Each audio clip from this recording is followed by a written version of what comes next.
नमस्कार दोस्तों, स्वागत है आपका आज की कक्षा में। दोस्तों, हमारा आज का जो टॉपिक है वो भाषा शिक्षण की विधियों वाला जो पार्ट है हमारा उस पर है। भाषा शिक्षण की विधियों में हम संस्कृत भाषा शिक्षण की विधियों की बात करें तो संस्कृत भाषा शिक्षण की विधियों को प्राचीन काल से लेकर के वर्तमान काल तक अलग अलग रूप में पढ़ाया जा रहा है। भाषा की जो विधाएँ हैं उनको अलग अलग रूप में पढ़ाया जा रहे हैं। इस आधार पर यदि हम कहें तो संस्कृत भाषा शिक्षण की विधियों को जो है 3 भागों में बांटा गया है और वे जो 3 भाग हैं उनको हम ऐसे कह सकते हैं। प्राचीन विधि, एक तो प्राचीनतम विधि, दूसरा हो गया नवीन विधि और तीसरा हो गया नवीनतम विधि। इस आधार पर हम ऐसे कह सकते हैं। फिर से ध्यान देना कि प्राचीन काल से लेकर के वर्तमान काल तक संस्कृत भाषा को पढ़ाने के लिए अलग अलग विधियों का प्रयोग किया जा रहा है।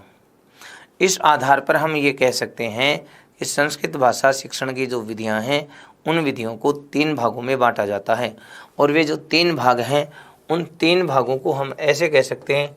एक तो है कौन सी विधि? प्राचीन विधि। एक है कौन सी? नंबर 2 पर हम बात कह सकते हैं नवीन विधि। और तीसरी हम बात कहें जिसे हम कह सकते हैं नवीनतम विधि। ये इस प्रकार, जैसे आप कहते हैं ना हर्बर्ट का जो है पंचपदी उपागम आप जिसे कहते हैं पंचपदी विधि है, इसी प्रकार के हम मूल्यांकन विधि हैं। ऐसे जो ये नवीन विधियां हैं, नवीनतम उपागम जो हैं, इसे हम कह सकते हैं। तो प्राचीन विधि, नवीन विधि और नवीनतम विधि, ये 3 प्रकार की संस्कृत भाषा शिक्षण की विधियाँ हैं। अब इन संस्कृत भाषा शिक्षण की इन 3 विधियों की हम बात करें तो आप ये कह सकते हैं यहाँ पर कि जो है सन 1835 के लॉर्ड मैकाले की जो शिक्षा पद्धति आई थी, उस लॉर्ड मैकाले की शिक्षा पद्धति तक संस्कृत भाषा को सिखाने के लिए जिन जिन विधियों का प्रयोग हुआ था वे विधियां तो कहलाई कौन सी? प्राचीन विधि। फिर उसके बाद मैकाले की शिक्षा पद्धति के बाद जो विधियां विकसित हुई उन विधियों को नाम दिया गया नवीन विधि। और वर्तमान में जो शिक्षण में नवाचार या उपागम जो अपनाए जा रहे हैं उनको हम कह सकते हैं नवीनतम विधि। ठीक है। अब यदि हम बात करें भाषा शिक्षण की विधियों की हमारी, तो आपके यहाँ जो एग्जाम में जो प्रश्न पूछे जाते हैं वो भाषा शिक्षण की जो प्राचीन विधियां हैं, जिसकी हम पाठशाला विधि और भंडारकर विधि की हम बात करते हैं, व्याकरण अनुवाद विधि की, उनमें से प्रश्न आते हैं। और उसके बाद में भाषा शिक्षण की जो नवीनतम विधि हैं, जिनकी हम नवीन विधि हैं, जिनमें हम बात करें जैसे प्रत्यक्ष विधि है, पाठ्य पुस्तक विधि है, विश्लेषणात्मक विधि है, व्याख्या विधि है। इसी प्रकार हम बात करें हर्बर्टीय पंचपदी विधि है, मूल्यांकन विधि है। इन विधियों में से आपके प्रश्न आते हैं। इसके अलावा यदि हम बात करें तो संस्कृत भाषा शिक्षण की जो अलग अलग विधाएं हैं, जैसे गद्य शिक्षण, पद्य शिक्षण, नाटक शिक्षण, व्याकरण शिक्षण, इसी प्रकार अनुवाद शिक्षण, इनकी जो विधियां हैं वो आपसे पूछी जाती हैं। ठीक है। तो हम सबसे पहले भाषा शिक्षण की जो प्राचीन विधि हैं, जिसमें हम पाठशाला विधि और व्याकरण अनुवाद विधि है, उनकी चर्चा करते हैं। तो चलिए सबसे पहले हम बात करते हैं अपनी प्राचीन विधियों की। ये जो प्राचीन विधि हैं उनमें सबसे पहले जो विधि आती है वह है कौन सी? पाठशाला विधि। नंबर 1 पहली विधि कौन सी विधि? पाठशाला विधि। अब पाठशाला विधि के बारे में आप सबसे पहले एक बात ही ध्यान रखना, इस विधि को गुरुकुल पद्धति,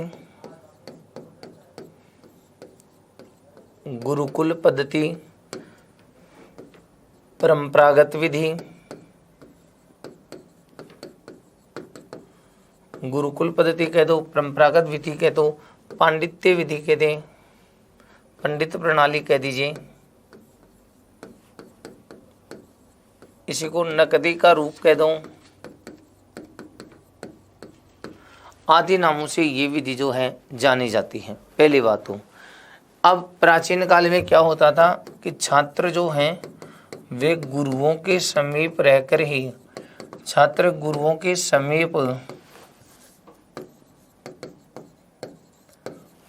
समीप रहते थे और फिर विद्या अध्ययन करते थे। तो वो कहाँ रहते थे? गुरुकुल में, गुरुकुल, मठ, विद्यापीठ, आश्रम आदि में गुरुओं के पास ही रह करके जो विद्या अध्ययन करते थे उसी विधि को कहा गया था कौन सी? पाठशाला विधि।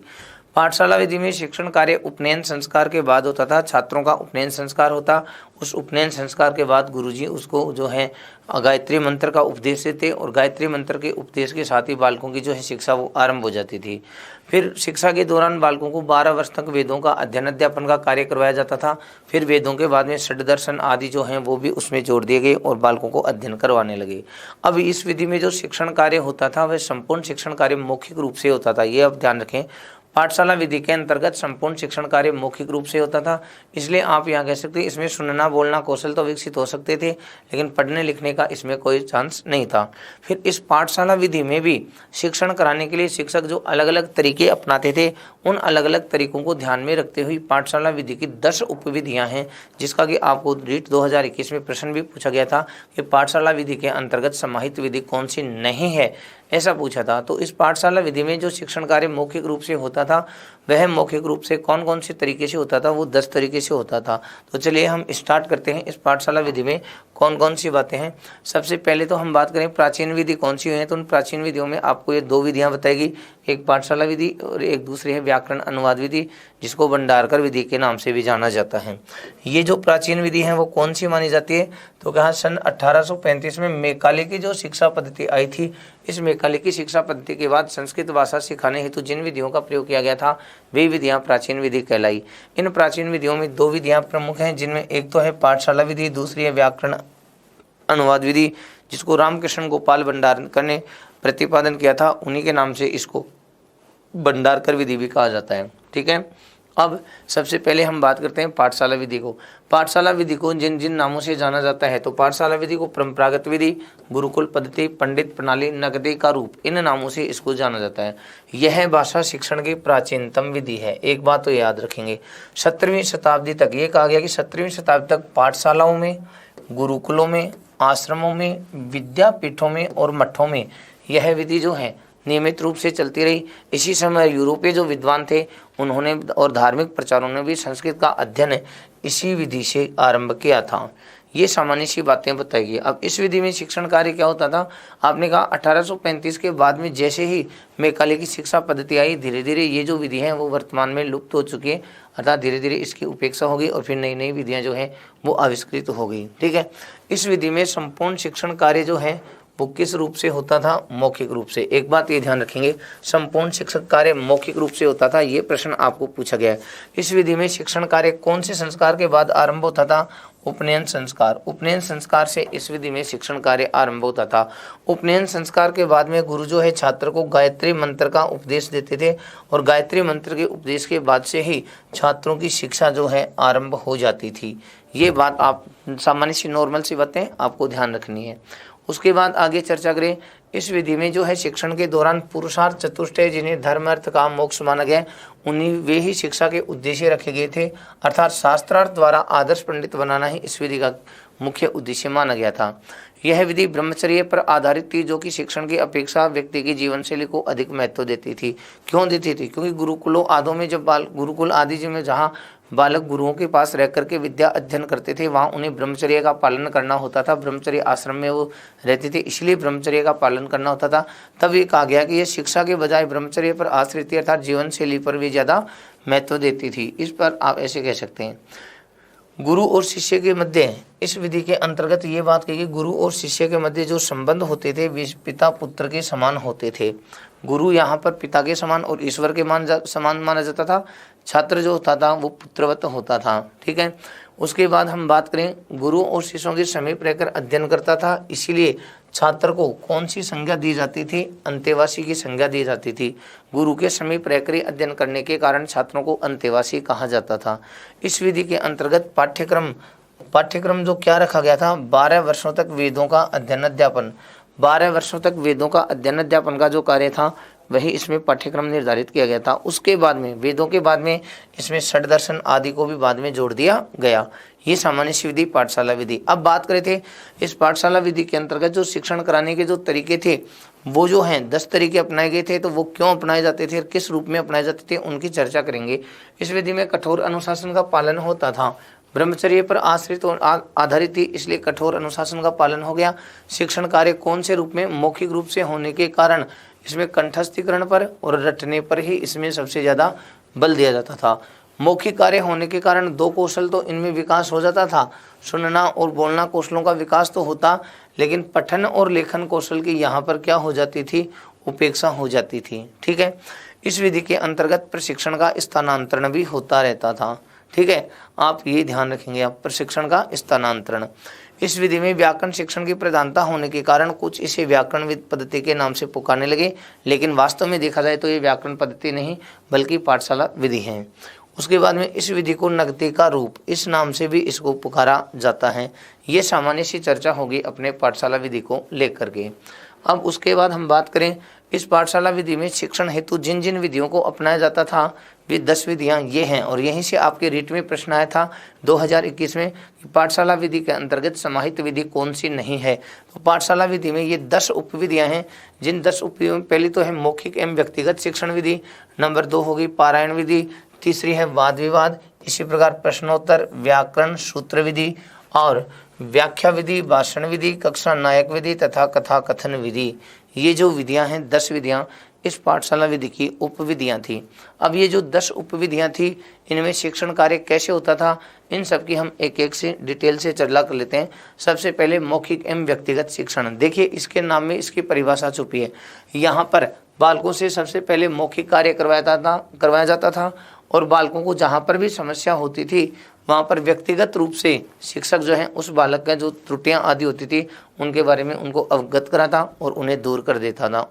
इस रूप में यहाँ ये शिक्षण कार्य होता था। यहाँ पर कहा कि प्राचीन काल में वैदिक शिक्षा मौखिक रूप से होती थी।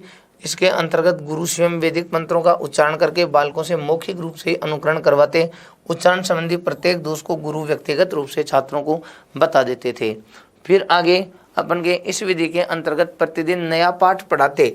नया पाठ पढ़ाने से पहले जो पूर्व पाठ है, पहले का जो पाठ है उसका दोहरान, उसका मूल्यांकन किया जाता और अब तक पढ़े गए जो भी पाठ थे उनके अंशों की क्या करते, आवृत्ति करते, फिर उसी के बाद नया पाठ पढ़ाते थे।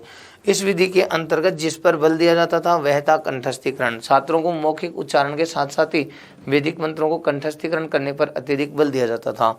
आगे कहें इस विधि का लाभ ये था, इससे पढ़ाने से क्या फायदा, इसका पढ़ाने से ये फायदा कि छात्रों का उच्चारण है वो कैसा होता, शुद्ध होता, और इसके द्वारा शिक्षण कराने से छात्रों की जो मौखिक अभिव्यक्ति है वह मौखिक अभिव्यक्ति भी मजबूत होती थी।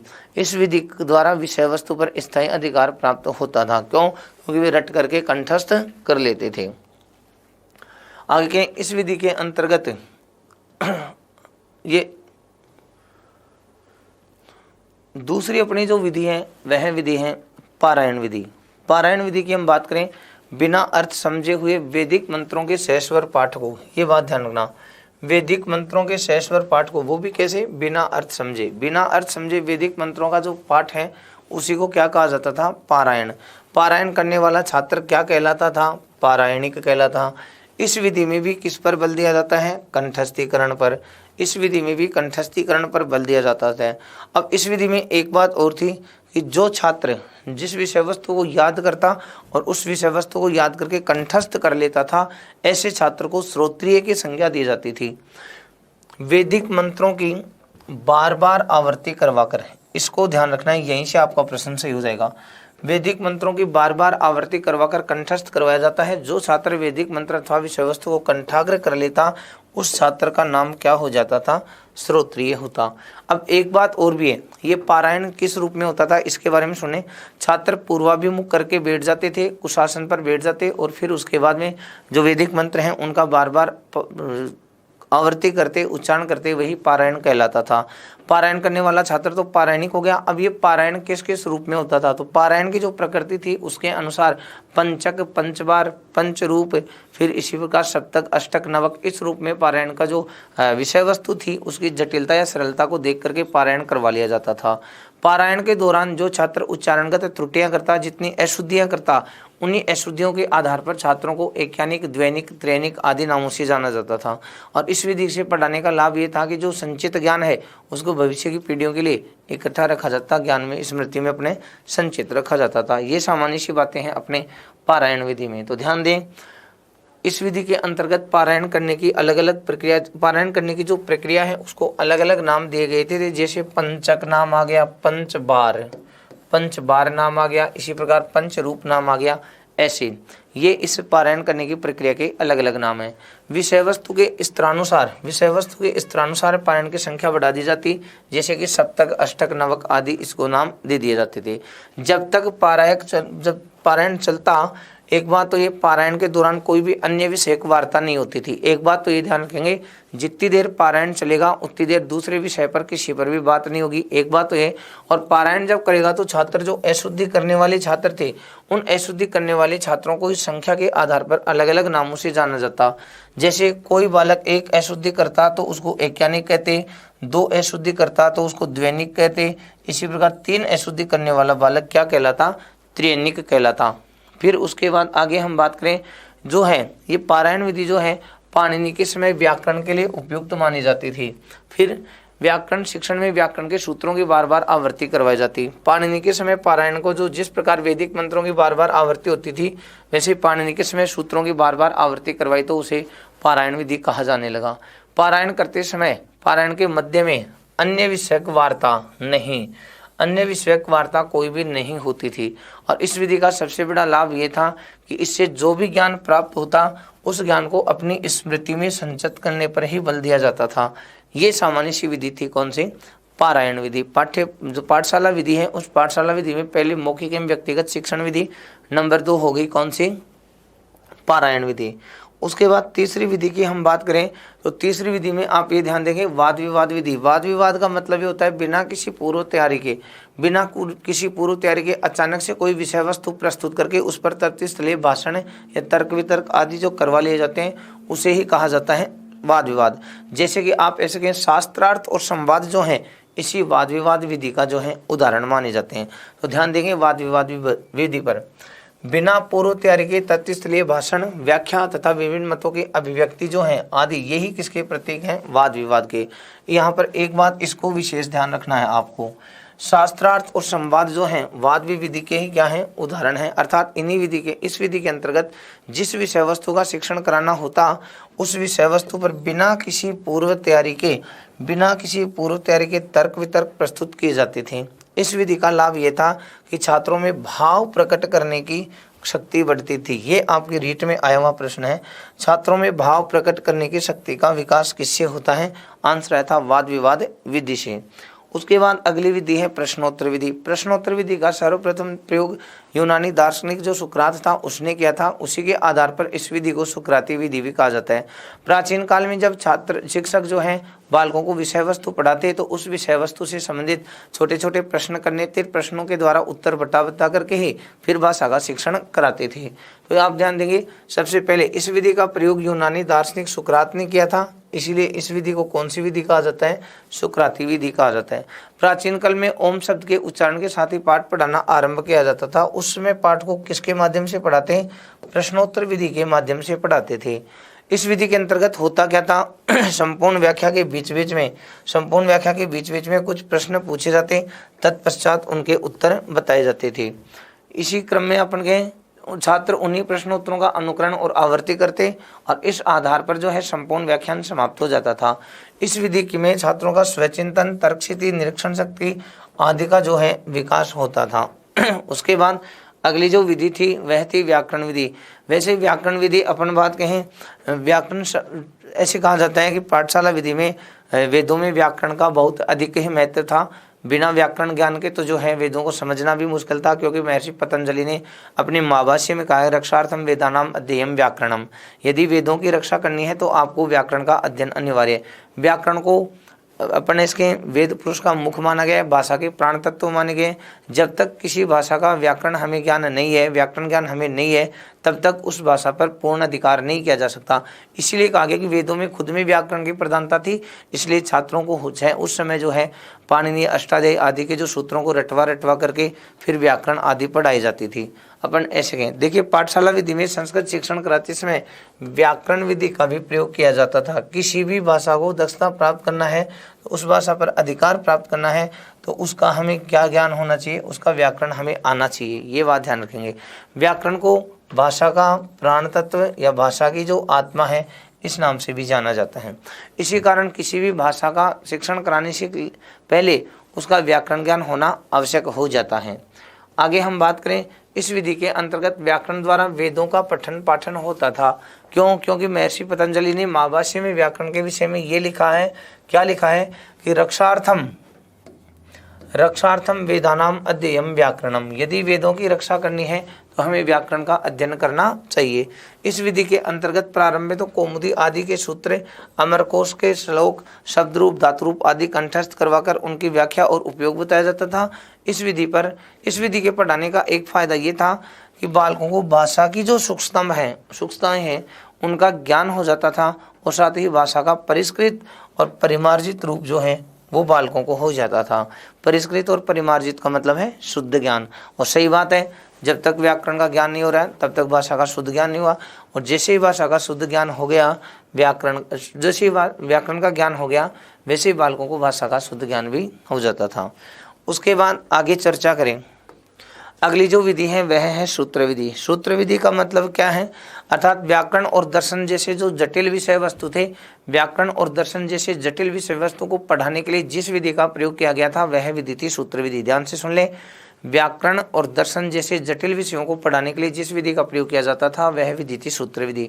सूत्र विधि में जो सूत्र हैं वो विस्तृत विषय वस्तु होती थी, उस विषय वस्तु को संक्षेप में पढ़ाने के लिए सूत्र विधि का प्रयोग होता था। सूत्र विधि में सूत्रों का जो मुख्य उद्देश्य था वो गागर में सागर भरना, अर्थात गठे समुद्र पूर्णम। और यही प्रश्न आपके रीट 2021 में आया था कि सूत्र विधि में सूत्र का मुख्य उद्देश्य क्या है? आंसर आया था गठे समुद्र पूर्णम, मतलब गागर में सागर। गागर में सागर से तात्पर्य समझे जो विस्तृत विषय वस्तु होती है उस विस्तृत विषय वस्तु को संक्षेप में समझाना ही कौन सी विधि है? सूत्र विधि या शॉर्ट ट्रिक जिसे आप कहते हैं। ठीक है, सूत्र विधि के द्वारा इसमें के पाणिनि जो अष्टाध्यायी थी उस अष्टाध्यायी के सूत्रों आदि को जो है शिक्षक छात्रों को रटवा देते थे, छात्र सूत्रों को रट लेते। सूत्रों को रटने के बाद शिक्षक जो है भाष्य विधि और टीका विधि दोनों का प्रयोग करते हुए सूत्रों की व्याख्या करते। सूत्र कहते किसे हैं? तो सूत्र के लक्षण के बारे में कहा है कि अपन के अल्पाक्षरम असंदिग्धम सारवद विश्वतो मुखम, फिर के अनवद्यम अस्तोभम सूत्र षड्विधम लक्षणम। मतलब सूत्र के 6 लक्षण है, अल्पाक्षर, असंदिग्ध, सारवत, विश्वतोमुख, फिर उसके बाद अपन के अनवद्य और अस्तोभम। ये 6 जो लक्षण हैं वो सूत्र के माने गए हैं। इस विधि में सूत्र विधि में क्या गए? व्याकरण शिक्षण की एक तो ये परंपरागत विधि, परंपरागत तो है लेकिन किसकी परंपरागत है? व्याकरण शिक्षण की। व्याकरण शिक्षण की ये पांडित्य विधि कहलाती है। व्याकरण शिक्षण की परंपरागत तथा प्राचीनतम विधि इसी को कहते हैं। इसी प्रकार हम कहें इस विधि में कंठस्थीकरण पर अत्यधिक बल दिए जाने के कारण इस विधि को कंठस्थीकरण विधि के नाम से भी जाना जाता है। फिर उसके बाद में इस विधि में व्याकरण शिक्षण को पांडित्य विधि कहते हैं। पांडित्य विधि इसको इसलिए भी कहते हैं क्योंकि सूत्रों के द्वारा शिक्षक जो है अपनी विद्वत्ता का प्रदर्शन करता है। इस विधि के व्याकरण के जो नियम होते थे उन व्याकरण नियमों को किनके माध्यम से? सूत्रों के माध्यम से इनको रटवा दिया जाता था। फिर उसके बाद अपन बात करें सूत्र विधि में जो मुख्य उद्देश्य है, सूत्रों का जो मुख्य उद्देश्य है वह है गागर में सागर भरना। अर्थात प्रश्न ये है गठे समुद्र पूर्णम, गठे समुद्र पूर्णम। ये जो है आप ऐसे कहें सूत्र का मुख्य उद्देश्य है। अर्थात सरल भाषा में कहें तो आप ये समझ लें विस्तृत विषय वस्तु को संक्षेप में शिक्षण कराने हेतु ही इस विधि का प्रयोग किया जाता था। यह विधि सामान्य से विशेष की ओर शिक्षण सूत्र पर कार्य करती थी। क्यों करती थी? क्योंकि सूत्र या नियम जो है वो तो सामान्य होता है और उससे संबंधित जो उदाहरण होता है वो क्या होता है? विशेष होता है। इसलिए सामान्य से विशेष नामक जो शिक्षण सूत्र पर इस पर कार्य करती है। सूत्रों की व्याख्या हेतु शिक्षक जिन विधियों को अपनाता था वे विधियां थी कौन सी? भाष्य विधि और टीका विधि। भाष्य विधि और टीका विधि के माध्यम से सूत्रों की व्याख्या करते हुए फिर बालकों को शिक्षण कार्य करवाया जाता था। उसके बाद अगली जो विधि है व्याख्या विधि। व्याख्या विधि का मतलब ये है शिक्षक जब बालकों को भाषा का पाठ पढ़ाता और पढ़ाते समय जहाँ पर भी बालकों के सामने जटिलता का अनुभव हो जाता, कठिनता होती, उसी समय शिक्षक जो है उस कठिनता को दूर करने हेतु विस्तृत लंबे लंबे भाषण देता या व्याख्यान करता। वही विधि कहलाई कौन सी? व्याख्या विधि। व्याख्या के फिर 6 अंग माने गए। पदच्छेद, पदार्थोक्ति, विक्रय, वाक्य योजना, आक्षेपात, समाधानम, व्याख्या षड्विधम स्मृतम। अर्थात व्याख्या को जो भी विषय वस्तु है उसको स्पष्टीकरण करने के लिए शिक्षक 6 अंगों का अनुकरण करता, अपनाता उनको। पदच्छेद, नंबर 2 पदार्थोक्ति, नंबर 3 विग्रह, नंबर 4 वाक्य योजना, नंबर 5 आक्षेप और 6 समाधान। इन 6 अंगों को अपनाते हुए विषय वस्तु का जो है स्पष्टीकरण करता। इस विधि से पढ़ाने से एक फायदा ये हो जाता, छात्रों के शब्दों की संरचना आदि का तो ज्ञान हो जाता, लेकिन लंबे लंबे विस्तृत व्याख्यान देने से छात्रों में उदासीनता निष्क्रियता आती, इसलिए मनोवैज्ञानिक विधि के रूप में मानी गई है। देखिए व्याख्या विधि। भाषा शिक्षण के दौरान छात्रों की शंकाओं का समाधान करने के लिए अध्यापक व्याख्या विधि का अनुसरण करता। इस विधि का प्रयोग शिक्षण के दौरान जहां छात्रों को कठिन अंश या कठिन भाव आते वहीं पर किया जाता। व्याख्या के अंतर्गत अध्यापक विषय वस्तु के स्पष्टीकरण करने के लिए व्याख्या के 6 प्रकार कह दो या व्याख्या के 6 अंग जो हैं उन 6 अंगों को अपनाता।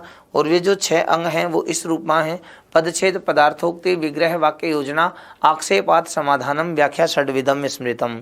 इस प्रकार इन 6 अंगों को अपनाते हुए ही शिक्षण कराने पर छात्रों को विषय वस्तु का विस्तृत ज्ञान हो जाता था।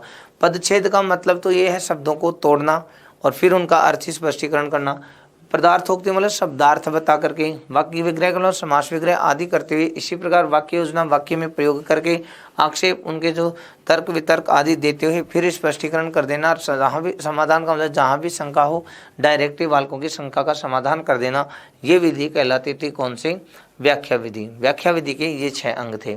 फिर इसके बाद हम बात करें अगली विधि है भाषण विधि। भाषण विधि के अंतर्गत क्या होता है? किसी भी विषय वस्तु को स्पष्ट करने के लिए उससे संबंधित उदाहरण तथा कहानियाँ, उससे संबंधित उदाहरण तथा कहानियों का जो है प्रयोग किया जाता है, वही विधि कहलाती है कौन सी? भाषण विधि।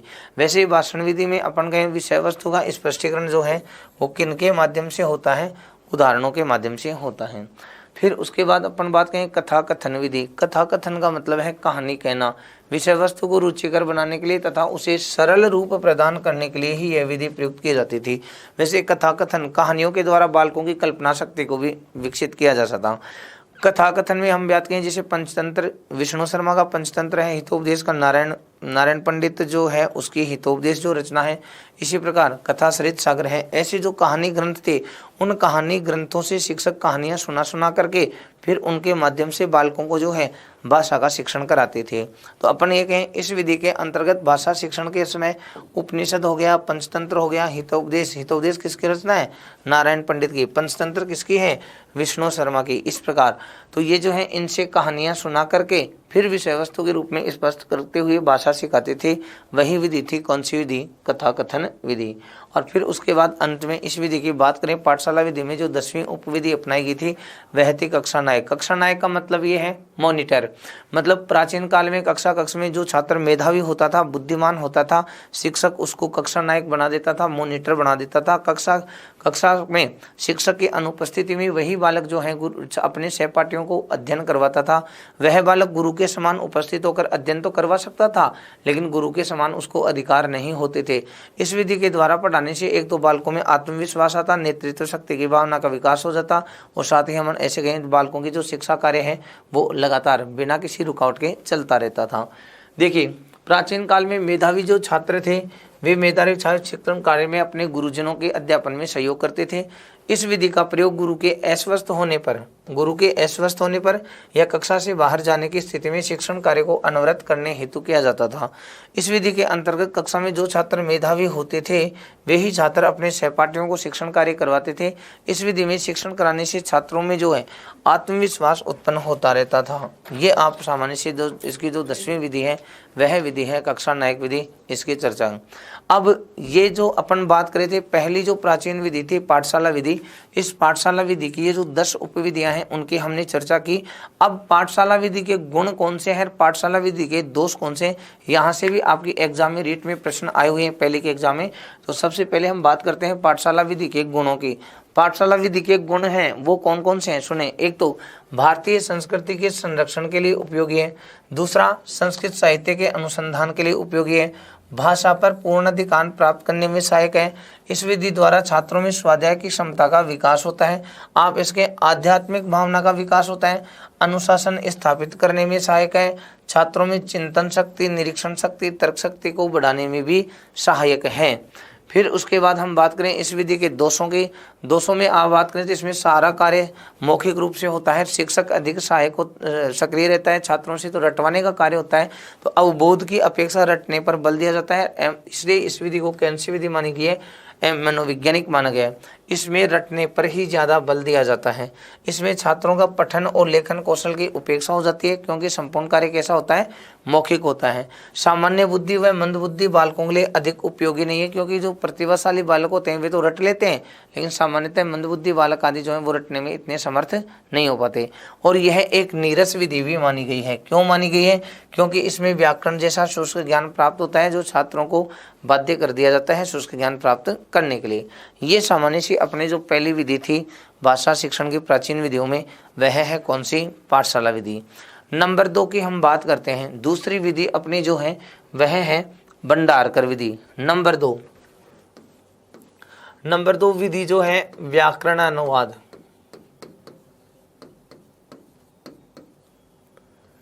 व्याकरण अनुवाद विधि की यदि हम बात करें तो व्याकरण अनुवाद विधि की बात सीधी भाषा में आप ऐसे समझ लो, सन 1835 की जो लॉर्ड मैकाले की शिक्षा पद्धति आई थी, सन 1835 ईस्वी में जो लॉर्ड मैकाले की शिक्षा पद्धति आई थी, उस लॉर्ड मैकाले की शिक्षा पद्धति के बाद ही रामकृष्ण गोपाल भंडारकर ने, इनके जो प्रवर्तक हैं वो कौन माने गए, रामकृष्ण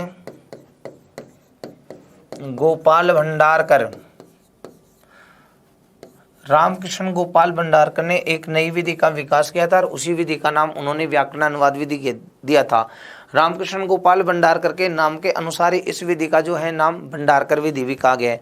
देखिए, इस विधि की बात यदि हम करें तो आप ये कहेंगे भंडारकर महोदय ने 2 पुस्तकें लिखी थी। एक का नाम था मार्गोपदेशिका और एक का नाम था संस्कृत मंदिरांतः प्रवेशिका। इन्हीं पुस्तकों के आधार पर उन्होंने अंग्रेजी भाषा को आधार बना करके ही संस्कृत भाषा सिखाने का समर्थन किया था। अर्थात वे क्या करते, द्वितीय भाषा के रूप में जैसे संस्कृत को पढ़ाया जाता तो संस्कृत के जो व्याकरण पाठ होता था उस व्याकरण पाठ की उदाहरण सहित पहले व्याख्या कर दी जाती थी, फिर व्याकरण का जो नियम होता उसको अंग्रेजी भाषा में अनुदित कर लिया जाता। अंग्रेजी के जो व्याकरण के नियम थे उनको संस्कृत भाषा में अनुदित कर लिया गया।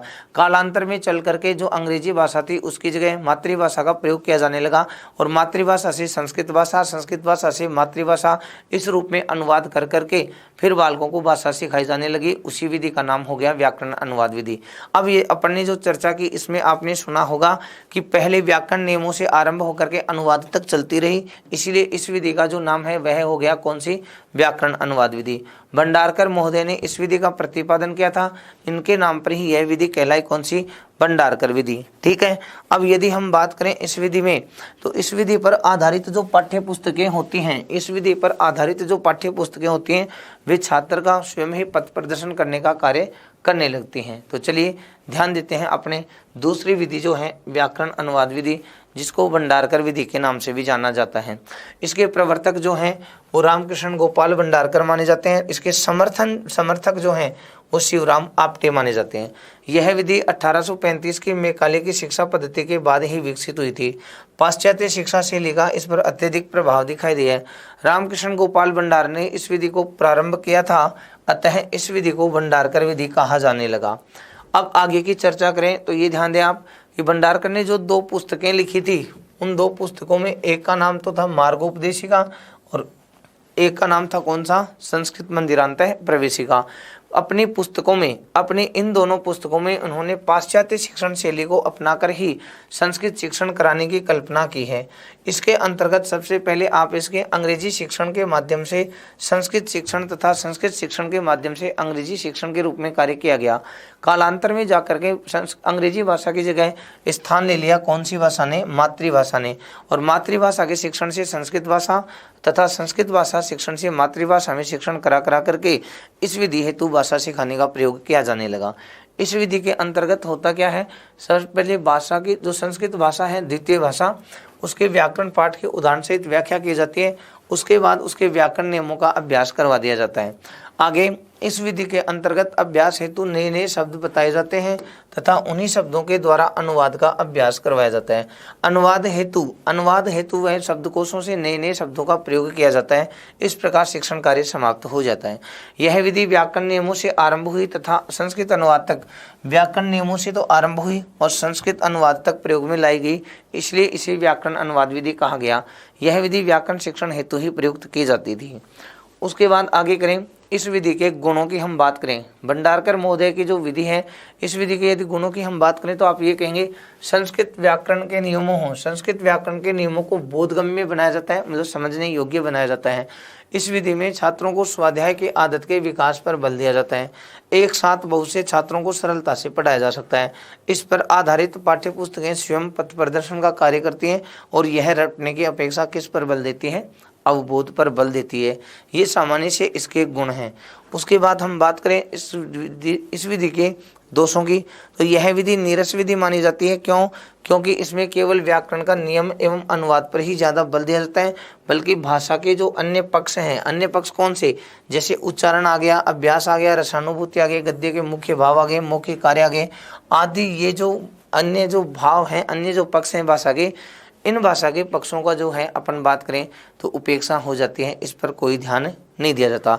तो भाषा शिक्षण की विधियों में हम प्राचीन विधियों की बात करें तो प्राचीन विधियों में सबसे पहले दो प्रमुख विधियां आई हैं। एक का नाम है कौन सी? पाठशाला विधि, और दूसरे का नाम है कौन सी? भंडारकर विधि। इस विधियों को आप विशेष रूप से ध्यान रखेंगे। अगली जो अपनी कक्षा होगी उस कक्षा में हम एक नई विधि के साथ फिर से उपस्थित होंगे। नई विधियों को हम लेकर के आएंगे। जो नवीन विधियाँ होंगी उनका अध्ययन अगली कक्षा में करेंगे। जय हिंद, जय भारत।